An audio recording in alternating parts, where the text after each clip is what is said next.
feel the blood creeping up from the heathens. Got will, got fight, got pride, got reason. If they wanna go eat, then you know I'm gon' feed them. If you're coming for me, hope you're ready for a demon. I got eyes in the back of my head, I'm seeing. Take me for granted and you know I'm leaving. I'ma take what's mine with the webs I'm weaving. I could take this crowd from seeing to believing. Got a taste for blood and my tongue keeps bleeding from the words I spit. So sharp, so freezing, so cold. Behold, frostbite they feeling. I could tear you apart or I could go heal them. Don't believe in fate, don't believe in ceilings. I just need a taste and my mind starts feeling. I don't pace myself, I grind on kneeling. Got lust for change, I just love the feeling. I ain't gonna give up. Got too little time, I'ma live up. Head down, push forward through the tough times. Cause anything worth doing is a tough climb. And I ain't gonna give up. Got too little time, I'ma live up. Head down, push forward through the tough times. Cause anything worth doing is a tough climb. Cause I'ma live life for the fight, yeah, I'm here to get it. I got drive, got sight, always have a vision. I don't lie at night, I be in my feelings. I'ma be fine, need time, and I'll soon be winning. I live life for the fight, yeah, I'm here to get it. I got drive, got sight, always have...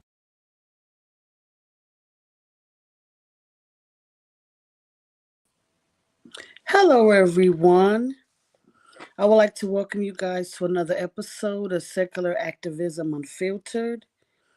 I am Kelly King, the Detroit Atheist Queen, and today I have a special guest with me all the way from South Africa, Dean Kruger. Hey, how are you today? I'm doing great, Kelly. How are you guys doing? I'm good. I'm so glad you were able to come in, tune in today. Yes. Nice to be here. Yes. So I like to start out by my guests giving a brief description of their deconstruction if they have one. I don't know if it's going to be brief, but I can give it a go. So, I grew up in South Africa, like you mentioned. Where to start? Okay, well, like all South Africans of my generation, or the majority of them, I guess, we grew up in a Calvinist disposition, so to say. So everybody was religious around me. Everybody went to church. I grew up when I grew up, South Africa was still in the apartheid regime, which means I think I was 17 when Nelson Mandela was released from prison. So I was still in school at the time. But everybody grew up in that strict Calvinist regime. They called it Dutch Reform. So it is, guilt from A to Z, and a whole lot of feeling shit about yourself. But the thing about me is I was always a child that questioned. I always wanted to know why. I wasn't satisfied with people just telling me, well, that's the way it is, and you've got to deal with it. So I always had these questions at the back of my mind. But at the end of the day, everybody around me was doing it, so I was also doing it. But when it comes to deconverting from religion, it wasn't an overnight thing. I didn't wake up one morning and then I realized, how the sky is empty. There's nobody watching from the sky. It was a gradual process. I always liken it to that expression where they say death by 1,000 cuts. So for me, it was.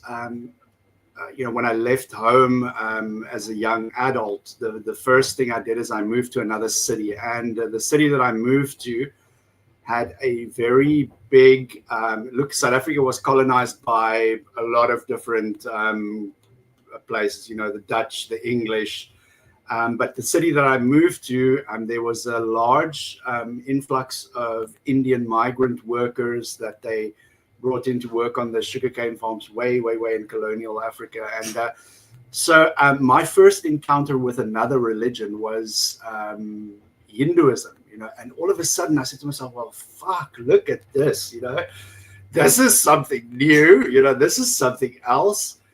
And I, that also, at first it didn't really make a big dent, but after a while it popped this question at the back of my head. And at this time I was a young man, so I was this was probably around about 25, 30 years ago that this happened. And the question dawned on me, and it says to me, like, wait a minute, like, they can't all be right at the same time. You can't have both Jesus being true and then also the Indian gods, that pantheon, also being true at the same time. And I said, and it more or less sowed a little seed of doubt in me.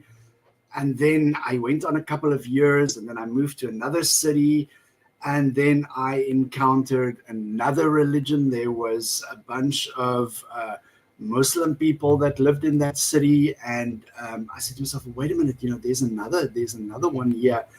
Because I grew up very insular, like we weren't exposed to all these weird flavors and weird flavors of religion. But at the end of the day, I said to myself, wait a minute, like now there's three, like all three can't be true at the same time, because A says it's true and B and C is false. B says it's true and A and C is false.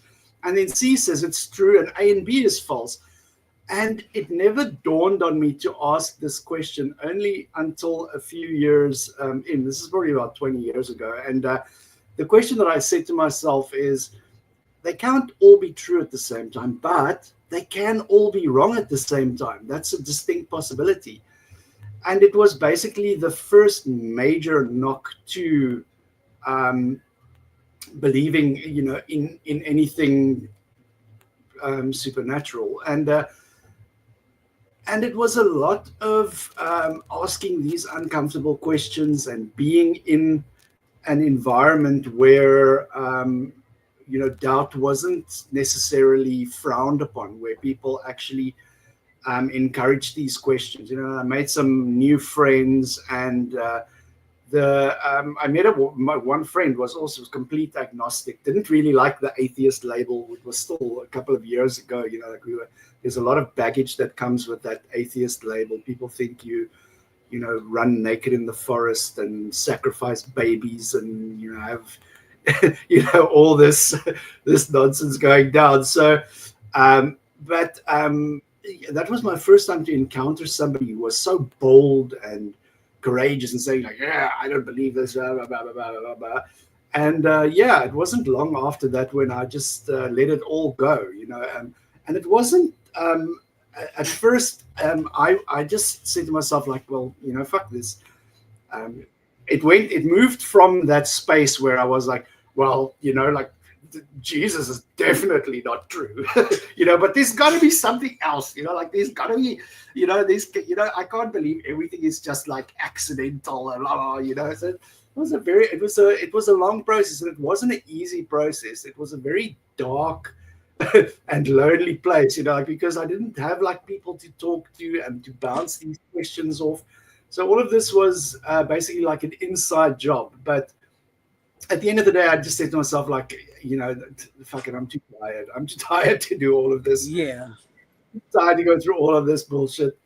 And I let it go. And then it was only, probably about 10 years ago where I really adopted the label as atheist, and I didn't, Yes.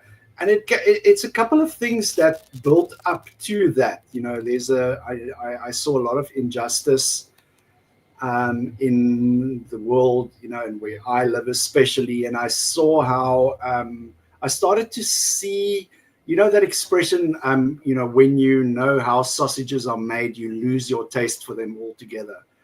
And that's the thing is, like I started to look into how these people operate and what the results are. And especially here on African soil, the results of religion is it's horrible. It's horrible what it does to people and how it exploits people. Definitely. And I'm sure it's the same everywhere, but here especially, they have no shame. They have absolutely no shame.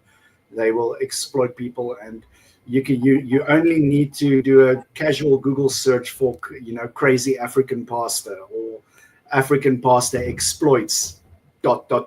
and you'll see pages and pages of search results. And we have stories of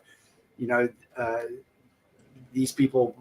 They raise people from the dead. They don't fuck around here, they raise people from the dead. they do miracles, and it's half of it is Photoshop and half of it is some weird SFX in camera, and it's crazy. And they all do this because why? Because of cash. And it's the same everywhere. It's that saying, a fool and their money is soon parted, and that happens here especially. And they, like I said, have absolutely no shame. You will see them arriving at these impressive buildings in lavish automobiles, while there is it's the same in America. Yeah, there's a shanty town over here.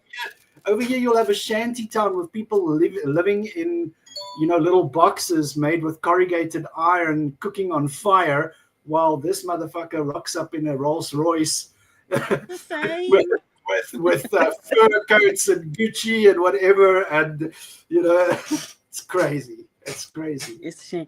Yeah, few things. But you just, when I was, I'm gonna say the 10th grade, that was when Nelson Mandela got free. I'm trying to think, 10th or 11th grade, but I remember we all got together and he spoke at. It's now closed down, but it was called Tiger Stadium. He came down to Tiger Stadium and spoke to a large audience, and then after that, they picked a couple students from different schools, and I was one of those students who actually got to personally talk to him one-on-one. And I, at that age, didn't understand how significant that was.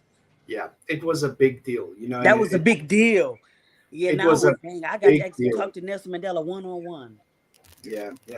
But on that note, just to diverge on a sidetrack, the funny thing is, people always talk about this concept of being blissfully ignorant, and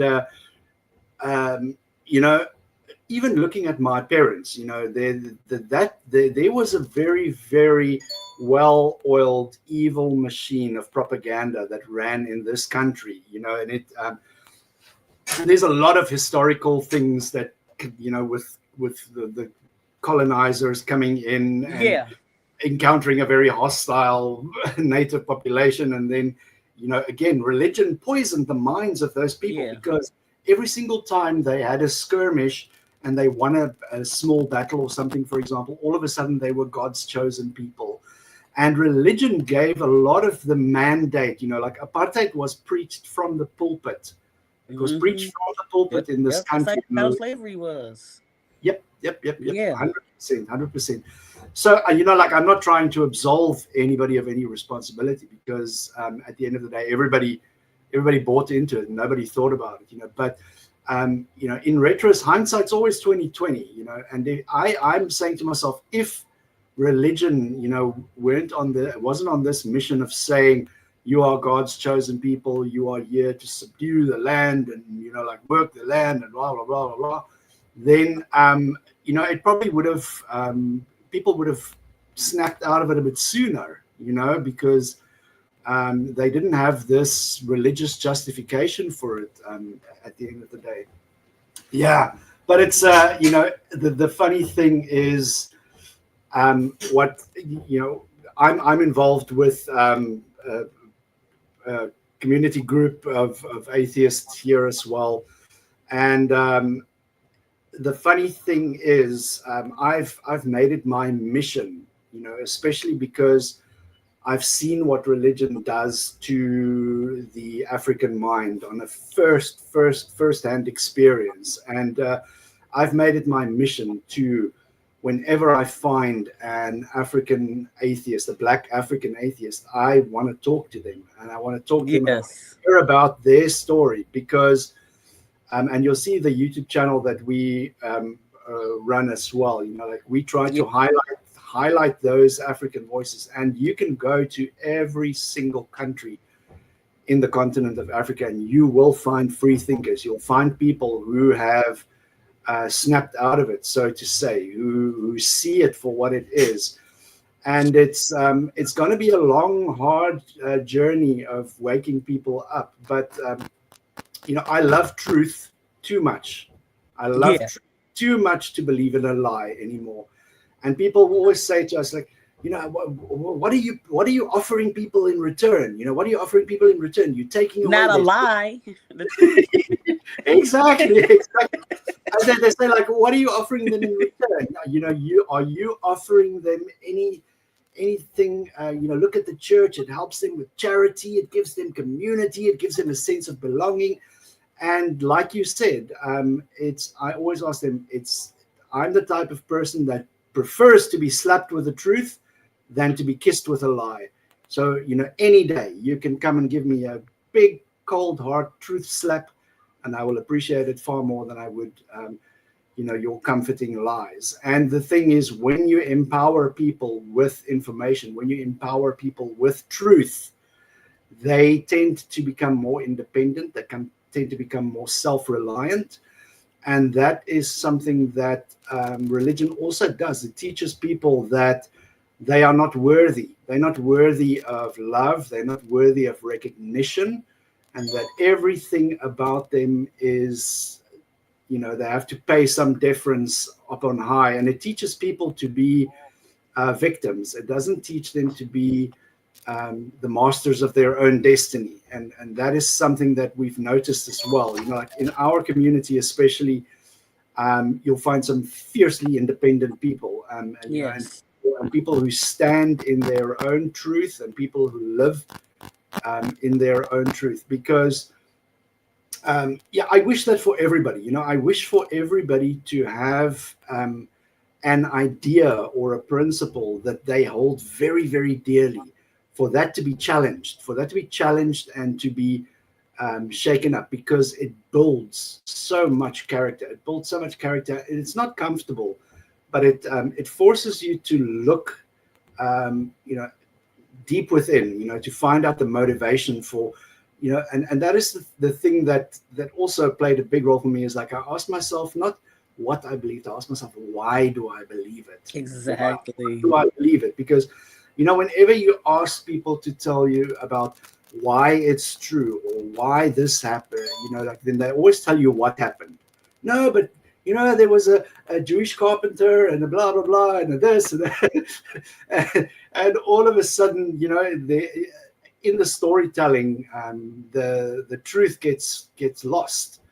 And people tend to like, they get lost in the weeds, because the more it's easier to hide inconsistencies and absence of evidence.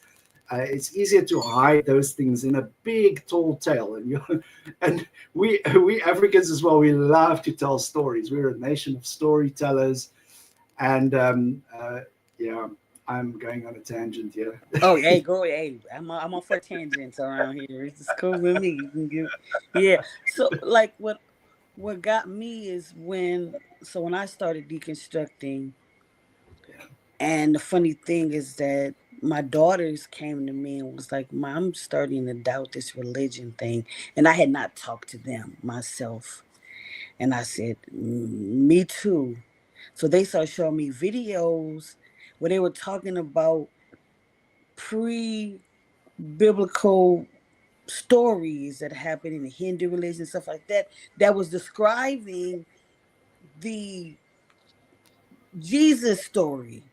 Yeah. And so I'm like, well, dang, so they stole these stories from other cultures.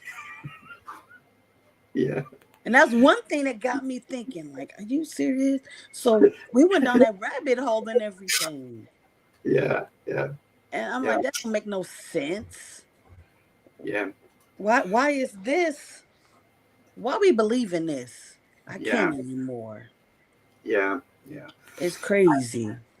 And that's the thing is like people again we come to this thing of like why don't you just leave religious people to have their have their religion like and stop harassing it and antagonizing them and everything but this is the thing is your beliefs inform your actions. Your beliefs have real world consequences and a real world impact on people in your environment. And you guys see this, especially where, some religious fruitcake gets a 4-year term in office, and then all of a sudden, they outlaw abortion, and then all of a sudden LGBTQ folk don't exist anymore.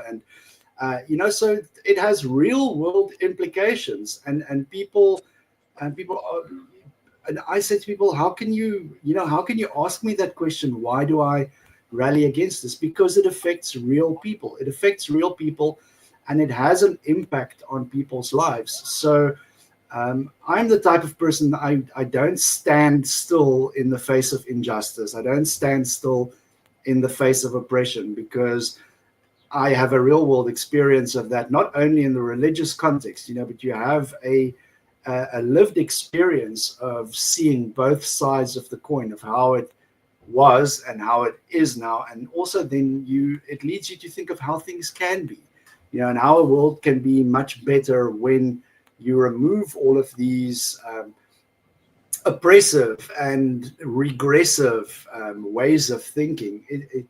And I'm surprised that religion hasn't been the death of our species yet. I'm surprised because you only need to look at history to realize how destructive, how many different wars have been fought in the name of religion, how many different peoples have been eradicated from the face of the planet just because they didn't have the right faith. I mean, and the richness and the Yeah. diversity of culture that we have lost because of this religion. It's only now that religion comes to us, with hands outstretched, offering a peace, a palm of peace. Now that they, looking straight into the face of science, when religion is no longer the, why is there thunder? Oh, the gods are angry. Like, why is it not raining? The gods are angry. Yeah.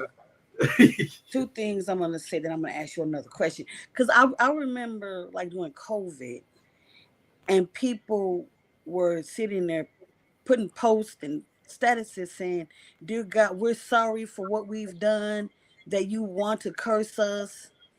And I'm like, what kind of God is that? Yeah. Why do you have that mindset?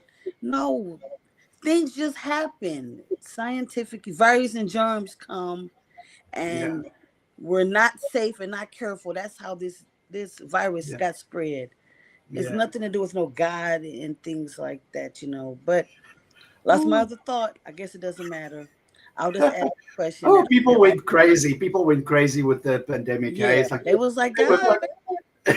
and they were fucking injecting themselves with farm animal medicine and all that bullshit. Yeah, I didn't. It's crazy, eh?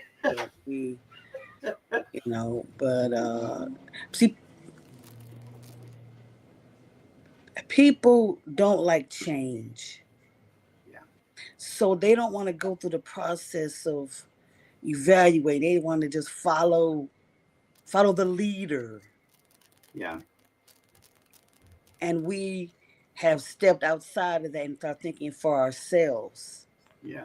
That makes us different. This is what I want to say. So I had a coworker. She gets on my nerves. But me too. we have a discussion about different things. The first conversation, I won't talk about that. But the second one, we talked about, I said I was an advocate for separation of church and state. So she thought I was personally attacking her. No. If you want to worship, that's your business, but don't force me to be a part of it. Exactly. There's other form of Christianity that you're not a part of. There's other religions you're not a part of. Should they be forced to worship or not worship the way you worship? No. But they feel they get attacked by that, and it angers me so much. No. If I want to I said, what if they take away your rights and have you only listen to a certain kind of music, like country, for instance? How is that fair for the government to do that? They never would do that. How do you know that? They try to control everything that we're doing now. You don't It's understand? crazy, you know. Yeah. But this, I this, understand your this thought is, process, girl. What's wrong with you? yeah, this is the thing. It's like I think it comes with age, you know. Like it's there was this you know, she's very right leaning, which doesn't really sit well with me. But there was this one clip of this woman, you guys must know her as well. She's called Anna Kasparian. She is one of the, No, I've never heard. yeah, she's this you know, typical uh, uh, white lady right wing commentator, but she has, I think she's on the Young Turks or something, and she said this one thing. She said, "I don't care if you're a Christian." Oh yes, okay. Yeah. I know what you're talking about She now. said, "I don't care, and I will fight for Heard of your her. right. Okay, yeah. Fight for your right to follow your religion because I believe in that. I believe in freedom of religion. But you don't get to take your religion and force me to believe what you believe, because that's not how that works." But she goes No. on this rant. You know, it's epic. You know, I encourage you to look. You can simply you know, Google for Anna Kasparian religious rant. You know, because that is that. It immediately she became my spirit animal, so to say. Yeah. I think I reposted it on my TikTok or something because Yeah, but I didn't know her name, but I know exactly what you're yeah. talking about. But you know, I said whenever I saw that, I said to myself, "You go, girl. You tell it as it is," and that is what I think has changed nowadays. You know, religion always they bullies. There's a prominent African thinker. He's not a secularist or an atheist to say. He's more like a traditionalist. His name is Joshua Mapongu, and he said religions, in which he was talking about Christianity and Islam in the African context. He said they are by nature bullies. They behave like bullies. They will come into an African village and they will strip it of all its culture. You know, all your traditional gear, all your traditional wear, your traditional beads, your traditional practices, all of that immediately gets wiped out, and then you must put on a suit and tie and polish your shoes, and only then are you acceptable to be in the face of God. And he said it's time that we must wake up. He says he said what happened to Africa was that he tells the story. But he's so gifted at telling a story. I really encourage you to look for it and watch it. He said it's almost like these two friends are sitting in a hut at night where it's and they went to the shop to buy a packet of apples, and the first friend bites the apple. And he looks at it and he sees it's a worm, and he goes, "Oh!" He spits it out, throws the apple away. Takes another apple, bites it again, and he sees, "Oh, another worm," And the friend looks at him and he says, "Hey, turn off the light." He says, because the only problem that we are having here is the abundance of light. So Wow. if you don't see the worms, you can enjoy the apple in peace. And he said that is how Africans are treating the religion that they have been brought, that the colonizers brought here, because they will choose to turn a blind eye to everything that is grievous and egregious. And they will just and he said, like, we need to switch on the light of knowledge in the African mind. And I really, like I said, there's a lot of things that he says that I disagree with, because he's, like I said, he's a traditionalist, so he's way into the old cultures and things like that. But that was a very, very poignant thing. Yeah, I don't know his religion per se, but I know Trevor Noah talks about how his grandma used to want him to pray because he was half white. So God would listen because God was white. according to how he felt. So the prayer, they were able to help him, Yeah. which that was a fucked up thought process. Now, my next question is: many people walk away from religion. What Yeah. motivated you to become an activist in the secular aspect? Well, I when I really, when I was younger, I enjoyed the community aspect of religion. It really had a very strong unifying community aspect to it. And religion uses that very, very well. When people leave religion, they don't only lose the religion, they also lose the community.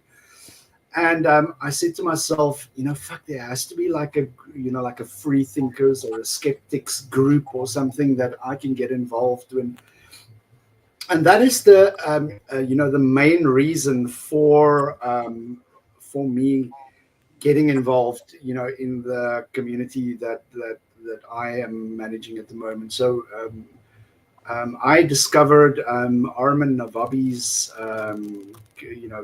Facebook groups, where they had the Atheist Republic Facebook groups all over the world, and I decided, well, let me join. And later on, I joined, and then later on, became like the community administrator here for South Africa, and we want to grow this community. We want to create a space for atheists. We hold monthly virtual meetups where people can get together and talk. And it's not that we're trying to replace religion with atheism. It's just that we are social creatures. We thrive when we are in connection and communion with other people. Like you don't grow, your ideas don't grow if you have them only in isolation. So I got involved with that, and it's been a crazy ride. If you want to challenge, if you really want to challenge in your life,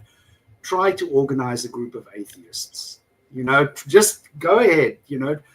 Give it your best shot. It is insane. Like a bunch of hard-headed, stubborn people we are, but also I have made so many deep connections with people, because we have a shared trauma. We have a shared trauma, and when we interact with one another, it's weird. It's because you almost get that connection. Like when you meet another atheist, you're like, I see you, I know what you have. You know exactly what I mean. And it's strange. But yeah, so that is where my activism, like I've never been the type of person to suffer injustice but I'm too old for the chaining myself to the bulldozer kind of activism now. I think I'm more better suited to organizing and getting a community established and doing that kind of work behind the scenes, because we must leave some of this for the young'uns. They must they must get their activism in. We can't have exactly. While that fire is still burning white hot in them, there's this period when you just deconvert, where you want to take everybody by the shoulders and shake them and go like, it's a lie, wake up. And while that fire is burning in them, let them go and do go and do all the protests and all of that stuff. But yeah, I mean, I do it all the time still, and I'll be 51 next month. But I want stuff to be done. Nobody, like Mandisa made a comment. I want to post it. Show. This tends to be a very common thread for secular activists. We often have to create our own groups to start. Hold on, I got a cough. Hold on.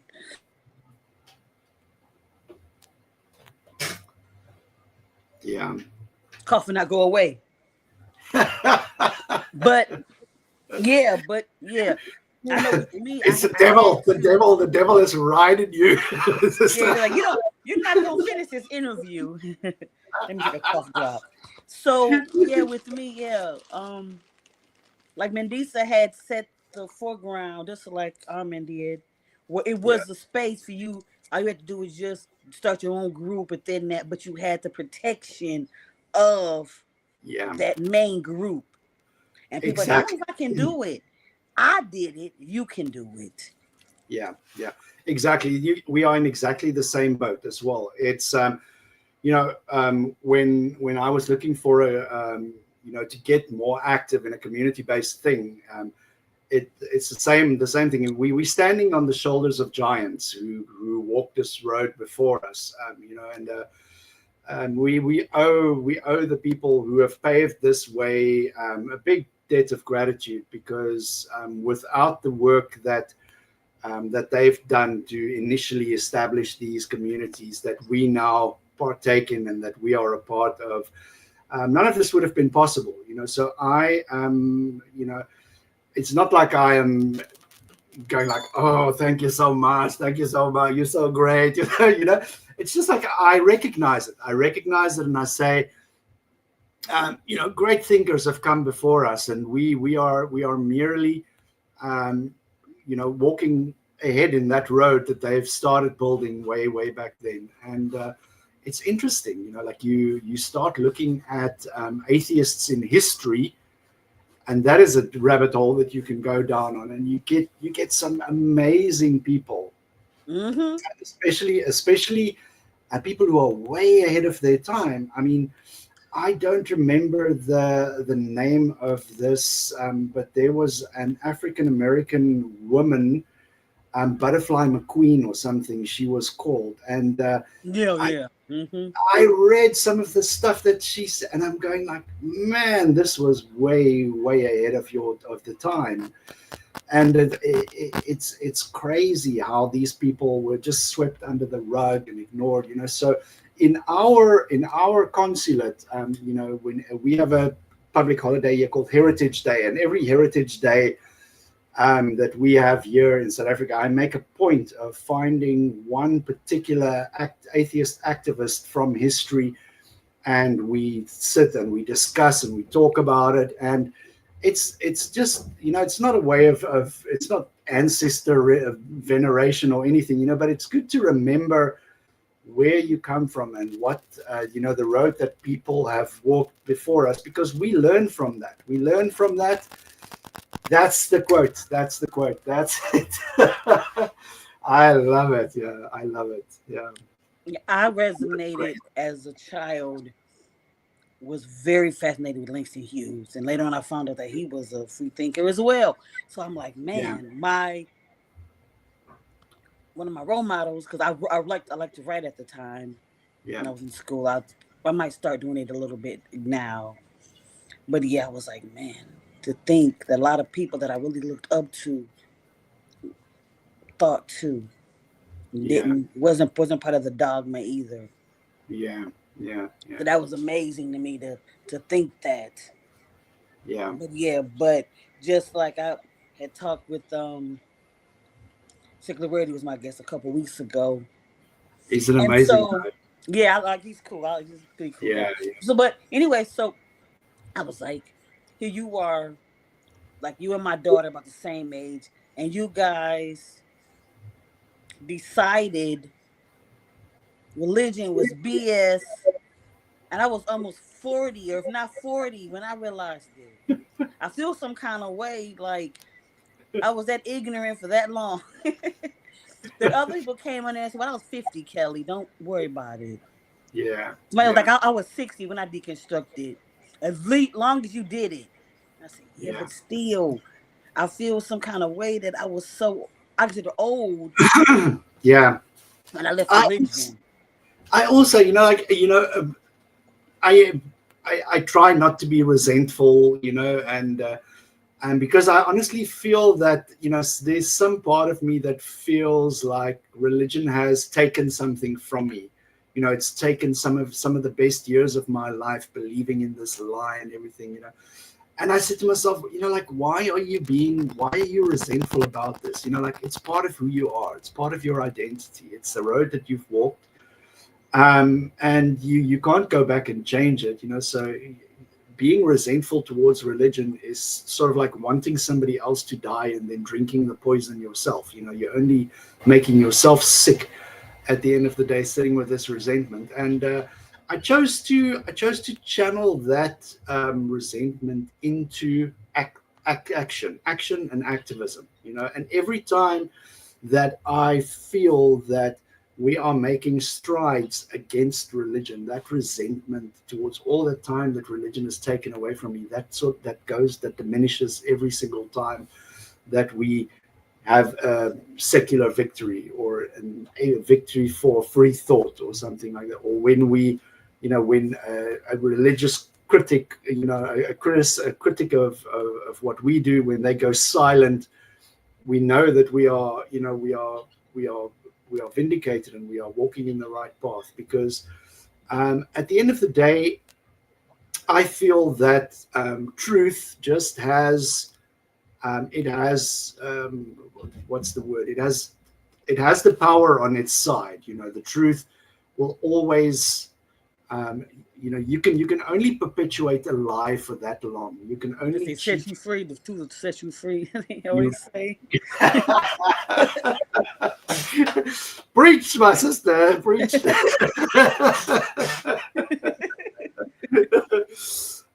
Yeah, but you can only fool people that long. You know, there's got to be somebody that wakes up to the truth. But it's crazy how that works, you know. And the thing is, we were talking earlier about that idea that it's easier for you to fit in with a group, and it's easier for you to belong to a group. And we learned as a species, when we were still living on the savannah, you know, hunting our food with spears every night, we learned that the guy who steps out of line, the guy who steps out of the group, is the one that dies in the bush. He's not the one that survives, you know. And so we learned very, very early that it's dangerous to stand out from the crowd, and it's dangerous to disagree with the crowd. And it's only now that we are not dependent on, but I mean, it's fucked up that it's so built into our DNA. It's so built into the being of being human that we will, you know, because we are these communal creatures, we very seldom want to step out of line because we fear that we're going to be kicked out of the group. That's crazy how that, you know, that early remnant from our evolution as a species, it still haunts us to this day. It's crazy how that works. But yeah, you know, that's my deal. You know, my mission, and I always, you know, especially when I go live on TikTok and that kind of thing, you know, I always ask this question, and the question that I ask, especially African Christians here, I ask them, name me one thing that white Jesus has done for Africa and Africans. One thing. And it, you know, it'll always go, they'll always tell you what people did for them, what other, you know, what other organizations did. They cannot name a single thing. And the thing is, I think we need to, you know, we need to highlight this, because in my opinion, this is a remnant of colonization, is the way that it's captured people's minds. You know, this idea of this. Look, I'm not saying that we all have to be these traditionalists and go back to your African roots and blah blah blah and all of that, you know. But I need people to realize that this is an import. You know, it's an import. And especially it goes against every single humanist value that is so intrinsically African. You know, there's such a rich tradition of humanism, things like, you know, we have a concept here called Ubuntu, which is very, very, you know, it's intrinsically part of our South African culture. And at its heart is, humanism, because that saying, it basically in a local language, it encapsulates the concept of I am because we are. So it says I am because my community exists, and it's that same principle that we were talking about earlier, where the person is part of a larger community. And those humanist values have been whitewashed. They've been completely whitewashed by this religion that was imported onto the continent of Africa. And you'll have Africans now that they won't even consider the fact that there is this rich history of African tradition and everything that is so much part of their cultural identity. They will completely whitewash it. No, it was evil, and there was demons and everything. There was ancestor worship and worship of nature. Oh, that's idolatry. Oh, no, no, no. I'm going like, motherfucker, what is Christianity? What the fuck is Christianity? That's something that's been imported and imposed on you, and your ancestors are cursing you from the grave for your slave ancestors were cursing you from the grave for the sellout that you've just done of your culture and your tradition. But it's very weird. Like I talk like I'm this cultural purist or anything. Like I fucking don't give a shit about culture and purity and all of that nonsense. Yeah. But it's very interesting. It's very interesting that that people tend to brush this stuff off the table so quickly, and it's all because of religion. Religion's told them, that's the river spirit. That's evil. Yeah, I don't know people's thought process and everything, but like when you start looking, and my first instance with dealing with atheist period was going to the Women of Color conference in 2020, and it was a phenomenal conference, but they actually had speakers that were in African and Middle Eastern countries that were decided to be silent, because if they spoke out about them being atheists, they could be put to death. Yeah. And that's scary. That's only a few years ago. Yeah. And these And it still happens today. It still happens today. We are privileged. We are privileged to find ourselves in an environment where we can freely speak our minds. There are, and we deal with this on a daily basis. Even on the continent of Africa, there are countries where, like the north of Nigeria, for example, if you dare to speak a word against the Prophet of Islam, for example, you run the risk of spending a long time in prison for blasphemy. And there are blasphemy laws on the continent of Africa, in the Middle East.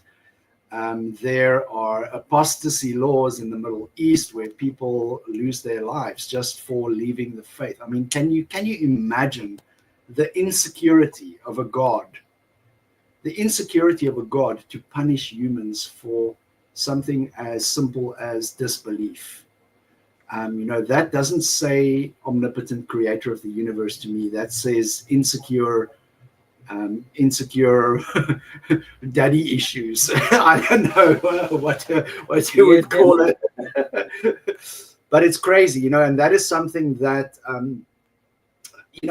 like to acknowledge that, because we tend to forget the struggle that other atheists, and we, as the Atheist Republic, we deal a lot with, we get exposed, and it's heart-wrenching. It really takes a toll on you to hear these stories of people who are persecuted because, for example, in Africa, they are LGBTQ or they are non-believers, and it's a desperate situation that people find themselves in.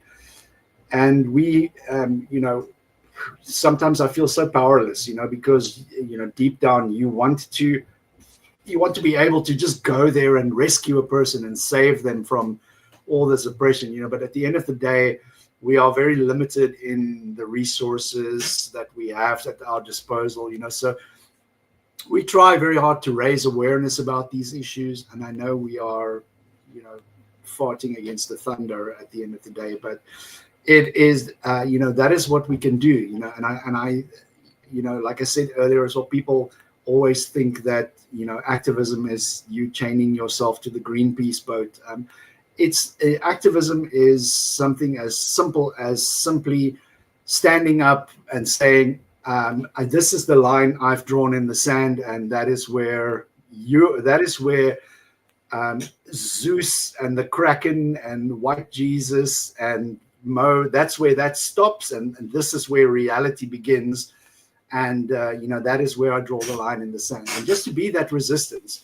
Because if your silence is seen by religion as acceptance, it's seen as acceptance. So if you don't say, sorry, that doesn't fly with me, it doesn't fly over here, if you just keep quiet, they will they will think that you are accepting. How dare you? How dare you say you don't believe in a God? Okay, now, last question. Yeah. This coffee on here. What short-term goals do you have for your organization, and how can others help, if possible, achieve these goals? Community building. That's been a short-term, long-term. That's the goal that we have as an organization. We want to create that space where people, you know, where people can land. You know, when people, you know, when people jump off the religion train, when they jump off the religion boat, when they parachute out of the religion plane, we want to be that space where they can land, where they can realize, okay, I'm not alone. There are other people just like me, because we find a lot that when people have doubts, this is a very effective whip that religion uses to keep people in the church. Is they use that whip of community of, yeah, we're gonna take everything away from you. You're gonna be alone. We're gonna push you out into the bush, and you're gonna see how you survive on your own, you know, without this community. And yeah, you know, like I said, we get together, we do our own thing, and we grow organically. And we would just want to show people that there is life after religion. There's life after religion. There's community after religion. The word is. I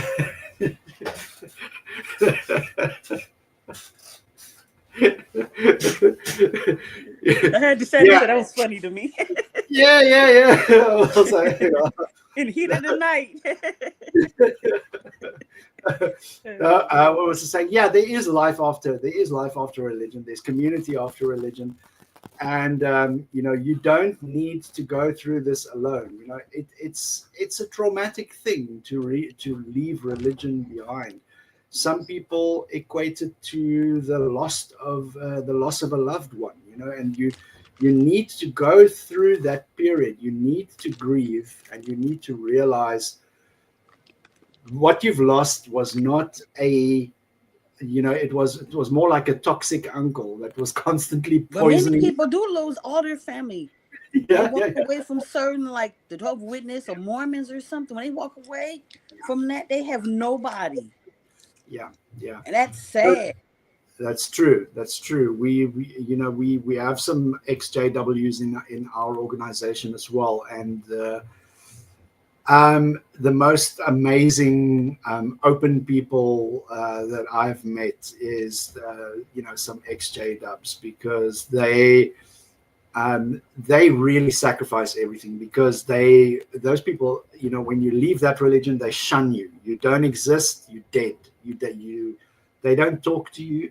They don't even acknowledge your presence. You stop existing to them, you know. And it's crazy how that can happen in families where your mother, your father, your grandmother, your grandfather choose not to, you know, you're dead to them just because you don't believe what they believe. I never can wrap my mind around that. I don't know how people live like that. I would never be able to. You know, sure, you know, like if you believe something else, you know, I get it. We don't think about the same thing, but that doesn't stop us from being fucking family. You know, you got Exactly. family. You know, like there's very little that you can do for me to say I don't want to have anything to do with you anymore. You know. Yeah, I but this has posted the been link. Oh, go ahead. Go ahead. no. I was just going to say it's strange how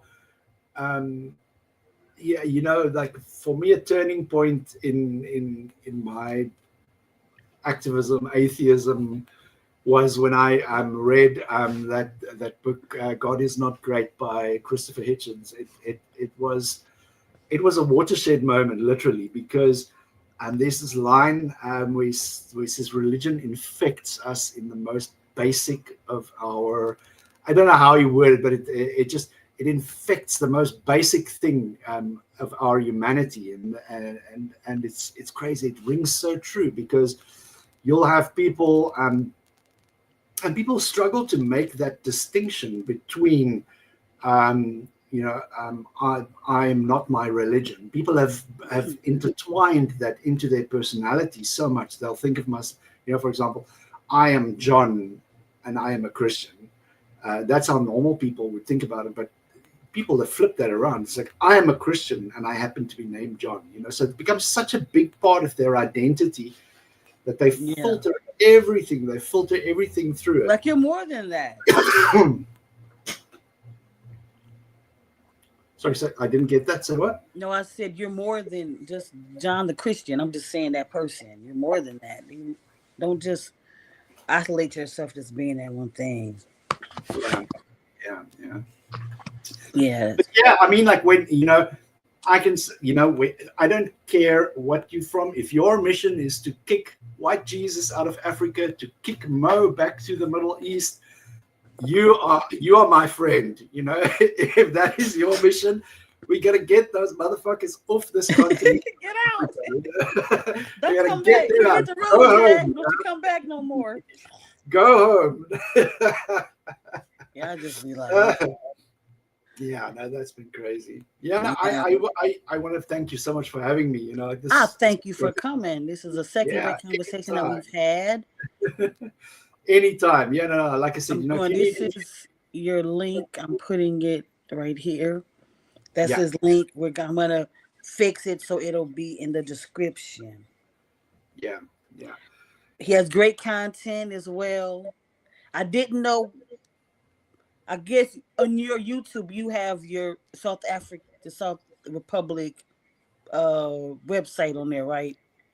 Yeah. Okay. All the links to the organization and everything is in there. So you can literally find Atheist Republic in every single country on the planet. I think there's one or two countries where they don't have, but there is a local grassroots community of atheists within your country in the major cities that you can connect with, so you don't need to feel alone or isolated. So if you find yourself on this journey of letting go of God and letting go of religion, look for people, and it doesn't need to be Atheist Republic. It can be Black non-believers. It can be any kind of organization. We are there. We are a landing spot for you. You will find community. You'll find like-minded people that you can discuss these ideas with, that you can connect with. We encourage you to reach out, find your tribe, and connect with people who are just like you. Yep, because I know, like Cynthia, Cynthia McDonald, you work with her a little bit as well, and she sometimes has events with the Atheist Republic of Chicago. They combine and do stuff together. So yeah, that happens too. Like I work with humanist, Sunday Assembly, different groups. We combine events, do stuff. It's a community. It's a family of a group. You can work together.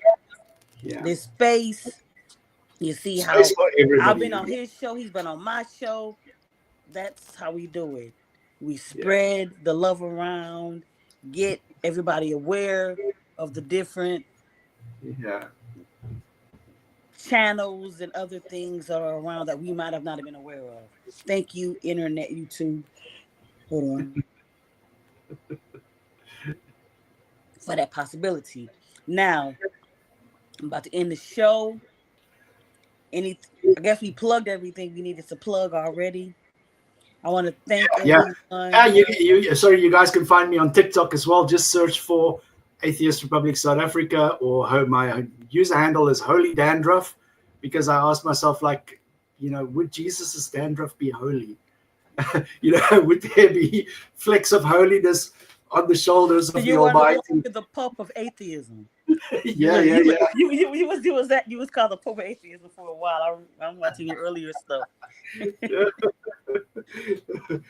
Yeah, always amazing. Great talking with you. Thank you. Yeah, thank you so much for having me. I really appreciate it. And like I said earlier as well, if any of you guys need to connect with atheist communities here in the sub-Saharan African continent, I won't say we are very well connected, but we do have connections in most of the African countries. If ever you need to speak to activists or representatives of atheist or freethinker communities there, reach out to us. We can most probably connect you to them, or we can connect you with somebody who can connect you to them.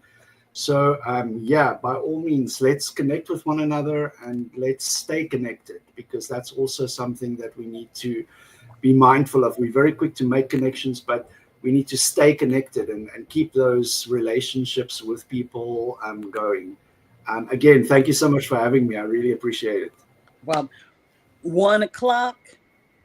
ITC will be streaming on both Black Non-Believers and on my channel as well. So stay tuned for that episode. I'll see everybody in a few minutes practically. Until next time, bye everyone.